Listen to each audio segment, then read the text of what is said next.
have you ever personally purchased a Nick Cannon song or album?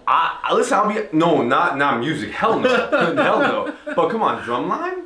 Yeah, come on, you know it. But I felt like that was like an easy, like target. Like they're asking her, "Oh, you don't write your music." Instead of her responding and being like, I'm telling a story, it's like, I'm telling a story and like, I don't lie. But you know who lies? Rappers lie. Gale King interviewed Lisa Leslie about Kobe and Kobe's legacy. Hey guys, welcome to Rap Philosophy. This is episode 7. I'm Omar. It's your boy Mark Lee here. What's up, guys? The Rap Philosophy Podcast, where we talk about rap, music, news, and culture. Let's get going. Today I'm not on my hip hop clothes today, but that's okay. He got the Boys in the Hood. Boys in the Hood, one of the best movies of all time. So what happened? Not too much happened. What do we got, Mark? What happened? What's one of the big stories of the week? One of the stories that I found pretty interesting is, with 50 Cent, he was on the Breakfast Club. He's doing this whole Power for Life promo run. Yeah. And they asked him about the whole Nick Cannon and Eminem beef, because Eminem. Right. Eminem Nick Cannon beef, yeah. So they asked him, would he ever respond to Nick Cannon? Would he jump in the ring with Nick Cannon if Nick Cannon threw shots? At 50 or at Eminem? At 50. Okay. If Nick Cannon threw shots at 50, he was just like, no, I would never respond to him ever in my life. Nick Cannon is legendary corny. Like he is like, if you look up corny in the dictionary, Nick Cannon is in there under corny. Like, what about, have you ever bought a Nick Cannon album? No, listen, when Nick Cannon responded to Eminem, I was like, yo, is this guy crazy? He should have responded. How Nick Cannon should have responded? Through his wild and out, through the stuff that he's known for. That kind of stuff. But I don't know nothing about him. That would have been smart. Right? That would have been smart. I mean, because I do know that Nick Cannon has, like, on Vlad TV, Nick Cannon's challenged Eminem to come on Wild and Out before. That would have been good. Even if he did, obviously Nick Cannon's not gonna come, but like, even if he didn't, like on an episode or something on the Wild Style Battle, just diss him on Wild and Out or something like that, that would have been cool. That would have been cool, and then he could have he could have told him, like, instead of like throwing out a song, he could have like told him, like you said, come on, and then Eminem would have looked whack for not showing up. Yeah. But like, movie wise, I mean, I think Nick Cannon's okay in entertainment, but like at the same time, like 50. I mean, isn't it kind of easy right now to kind of throw shots at Nick Cannon? It's kind of like, I feel like it would have been okay for him to say this before, but now that everybody knows, like, Nick Cannon, like, totally got, like, squashed by the situation, it's almost like, come on, like, easy for 50 to throw shots at him, But I mean, Eminem, Nick Cannon is the one throwing himself in the ring with the whole rapping thing. Yeah. Because before, like, if you heard, like, you wouldn't think Nick Cannon would throw a diss track at somebody. That was ridiculous. Yeah. That was ridiculous. You wouldn't think that. Yeah. I don't know, but for 50, like, I don't know, man. I don't take 50's stats seriously, but it was funny for him to call him corny. Like, that's just like kind of weird. Came out of nowhere with that. What about, have you ever personally purchased a Nick Cannon song or album? Listen, not music. Hell no. Hell no. But come on, Drumline? Yeah, come on, you know it. Drumline is legendary. Drumline, legendary Nick Cannon. Yeah, the Drumline is dope. You know Drumline was dope. I can't even front on that. That's true. Facts. I'm not even gonna lie, like, I like Gigolo. Gigolo was dope. Oh, I actually didn't see that. Gigolo was a dope song. I'm about to go. No, the song. Oh, the song. Yeah, the song Gigolo. Okay. That was dope. I actually didn't know Nick Cannon did any music at all. So once I saw that, I don't know. Yeah, but. So yeah, Nick Cannon, you're labeled in the game as legendary corny. You shouldn't come at any other rappers. I mean, listen, I don't buy 50's bull BS, man. I don't really take stock from what 50 says. I mean, all respect to 50, whatever he does, but I feel like he likes to just like kind of troll and get at people. I don't know. True, but whatever. But 50 is still a rapper, though. Like he'll still a rapper. Yeah, I guess. All right, what's next, Mark? So what happened, obviously, with it's a little political, but the Kobe thing with. Oh yeah. So we can talk about the whole Gale King and Snoop Dogg thing. It's a little bit political. It's a little bit serious for us, but we can dive into it since everybody's talking about it. So basically, what happened? If you want me to recap, for the people that don't know, Gale King interviewed Lisa Leslie about Kobe and Kobe's legacy. Basically, kind of asking, do you think the whole rape allegations would diminish his legacy? And Lisa Leslie wasn't really having it. Nobody was really having it, really. No, yeah, nobody. Because Lisa Leslie basically said you should have asked him this when he was alive. Like, you should have asked him about the rape allegations when he was alive. Mm-hmm. You guys have had years, and you should have been asking him this. Mm-hmm. And Snoop Dogg responded on social media, basically calling her, quote unquote, dog-headed bitch. Right? Oh, okay. Yeah, calling Gale King a dog-headed bitch for asking Lisa Leslie that question about Kobe. Right? Yeah, but then he also... Yeah, then he also... So, everybody responded, they agreed with him. They agreed with Snoop Dogg that she shouldn't have asked that question, but they also disagreed about the way he handled it. He shouldn't have called her out of her name like that. Well, he also said, we gonna come get you. He's like a quote-unquote threat or something like that. You didn't read that? I didn't read that. That was what the whole thing was, because he said... he said something like, let me get it real quick. I didn't read that there was a threat. Snoop Dogg threatened Gale King, called her a B over a Kobe interview. Now he's apologized. Snoop Dogg apologized to journalist Gale King after calling her a dog-haired B and telling her to back off before we come get you. That was in that tweet. Back off before we come get you. Okay, yeah, that's definitely a threat. Right? So then another politician said, and she was actually a black politician, and I forgot what her role was, like head of security or something, and she was like, don't threaten Lisa Leslie like that. She said something like, if you come at us, we're a full force waiting for you. Something like that. Don't threaten Gale King, you mean? Don't threaten, yes, sorry. Don't threaten Gale King. And the people got on her. But, I mean, he apologized. What's up with that? He knew he was wrong.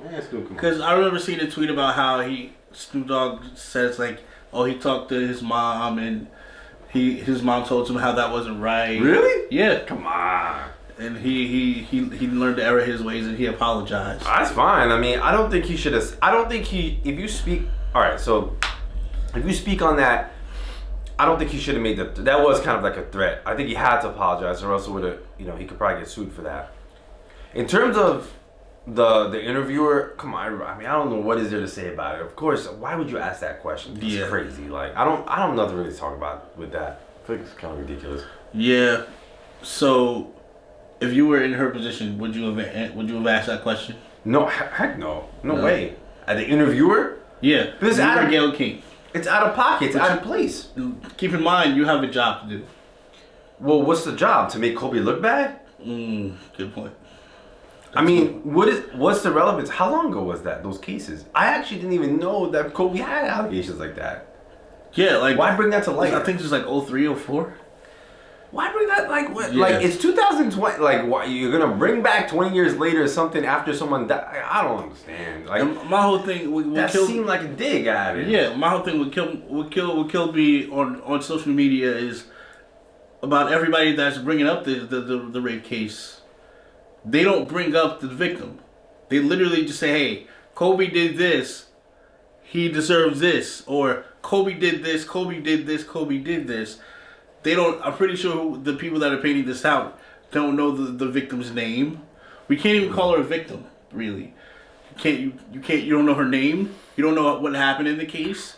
All you know is Kobe, and all you're pointing out is Kobe, because he's the famous one. He's the famous one that has a blemish on his record from 10, 20 years ago. So now you want to seek a vendetta now that he's dead, when you had this whole time to do it when he was alive. And the case is closed, if I want to understand. Yeah. It's like, what's the point? What was she trying to get? What was the question she asked about the case?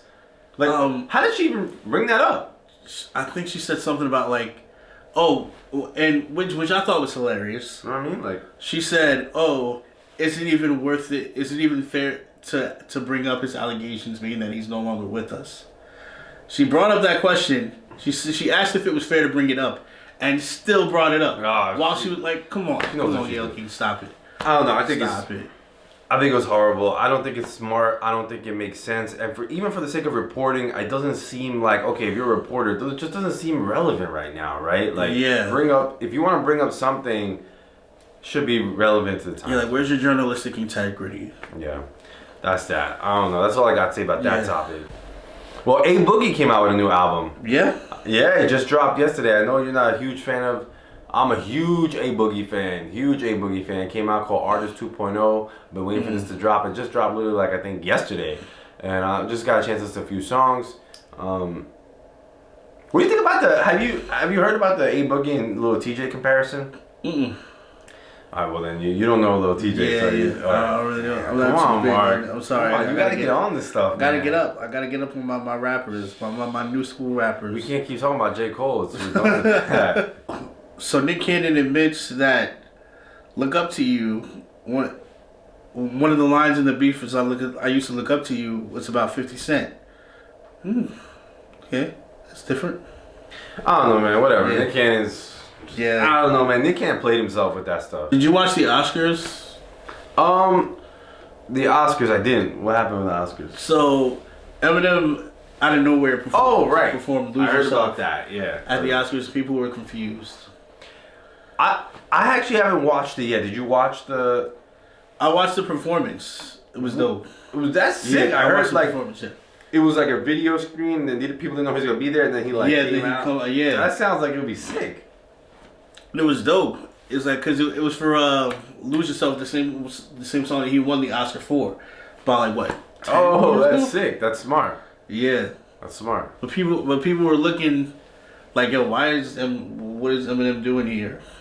Why wouldn't he? Yeah, I mean, it is kind of true. Well, maybe it is weird for the Oscars, right? What's he doing in the Oscars? Yeah, especially if he doesn't have any. Wait, did he win an Oscar for that movie? Yeah, he won. Yeah, so he won an Oscar for the movie, for the song in the movie 8 Mile. Right. Okay. So then, what's the problem? I don't know. I just think like Eminem is a little. I just think it's like he's all like I don't know how I feel about it. I think he's still on his Eminem personality in 2020. Because it's like Billie Eilish. I know Billie Eilish said something about like hip hop. She said, "Okay, here it is. Just because the story isn't real." They were talking about the 18-year-old singer-songwriter recently explained her approach to songwriting in her cover story for Vogue, noting that her songs are never strictly autobiographical. And then she said, quote unquote, "Just because the story isn't real doesn't mean it can't be important." She said, "There's a difference between lying in a song and writing a story. There are tons of songs where people are just lying. There's a lot of that in rap right now, from people that I know who rap," she continued. "It's like I got my AK-47 and I'm effing and I'm like, what? You don't have a gun. I know my biatches and I'm like, which biatches? That's posturing and that's not what I'm doing." She said, "That's not what I'm doing," referring to her. So that's the full context. As people took stuff what she said out of context. If I'm looking at that in context, I agree. I don't know why. It's no secret that hip hop artists aren't really out here doing what they're saying. But I felt like that was like an easy, like target. Like they're asking her, "Oh, you don't write your music." Instead of her responding and being like, "I'm telling a story, da da da da." It's like, I'm telling a story and like, I don't lie. But you know who lies? Rappers lie. And I'm not like rap. Like I know a lot of people who rap and they lie. But me, I'm different. So it's like I felt like an easy target. Like it's fine what she's saying, but I'm like, why? Like why rap? Like why are you talking about rap? Like, you think that she should have been the one to say it? I don't. Oh, there's that. I mean, I don't think it's fair for us to say if she shouldn't.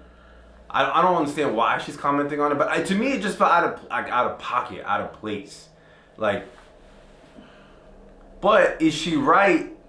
Well, hold on. Well, is there a difference between lying in a song and story? That's also like I also feel like that was kind of like double talk. She's lying in a song and story. Yeah, she's like, "Oh, well, I write stories. They're lying in songs. What's the difference?" There's no difference. It's the same. There's a difference. How so? Me being a songwriter, so there is a difference. Okay, tell me. So the difference is, you can be you like I said on the first episode before, the listener doesn't necessarily have to identify with you personally, but the listener has to see how somebody could identify with you. So when she says, "Oh, I'm telling a story," it doesn't have to be my story. Like let's say fucking Yeah, it doesn't have to be a story. I get that. I dug my key into the side of his pretty little souped up 4-wheel drive, that country song when he cheats or whatever. Okay. That's telling a story. And rappers don't tell stories? But they do. That's telling a story. Like that's just something to connect with the audience. Rappers will be like, "Hey, I personally shot this guy on 145th Street at 5 a.m." That's like, not. Not most people. And do rappers, that. They portray an image. But they portray an image like that they really live this life.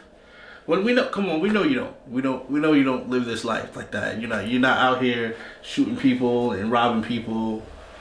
Yeah, but to me, that's all part of the story of music, right? Like, is your image and the things you say is part of. Now, is it a specific story tale of whatever? No, but like.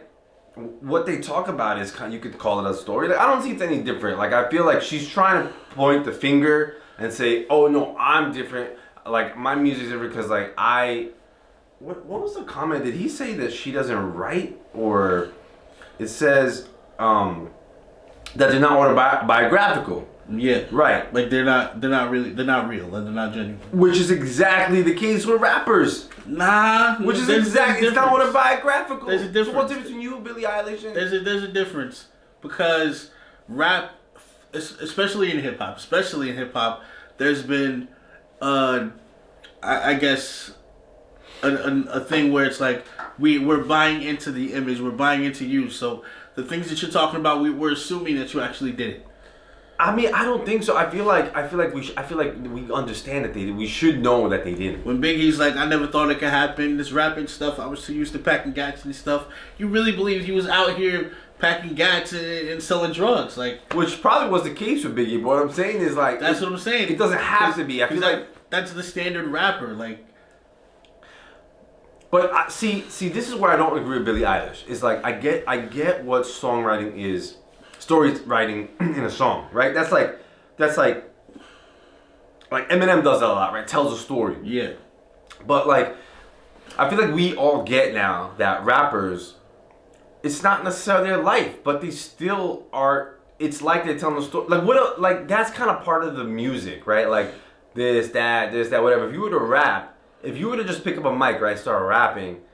You might, it's like part of like the culture of rap to talk about certain topics. I don't know, maybe that's just an opinion. Maybe I'm wrong, but like, I just feel like what I'm trying to say is, I don't see that much of a difference. I look at rap music and rappers, just because, same thing, it's not autobiographical, even if they're saying it's the same idea. They are posing and posturing, and that's part of the story, is what I'm saying. She's trying to say, no, that's lying, and what I do is different. But you're saying you agree with that shit. I'm saying that I agree with her because it's in hip hop. It's assumed that that's the life you're talking about you actually lived. Yeah, I mean, in reality, we know that's not the case. That's tricky. But hip hop is from a place of right. Hip hop is like from a place of like experience, like so it's like it's more raw and authentic than like country or pop. So we kind of take hip hop more seriously in that aspect. I get it. I mean, I think it was just like an easy dig at hip hop, but that's fine. What do you guys think? Do you think it was an easy dig at hip hop, or do you think it's warranted? Let us know in the comments below. Tell us in the comments below. Don't get mad at me for the comment, but those are my thoughts. I'm Omar. It's your boy Mark Lee. Like and subscribe to the channel. Don't forget to hit that notification bell. Comment underneath. Let us know what you thought. Rap Philosophy Podcast and Reactions. Rap music, news, and culture. Please subscribe. Peace.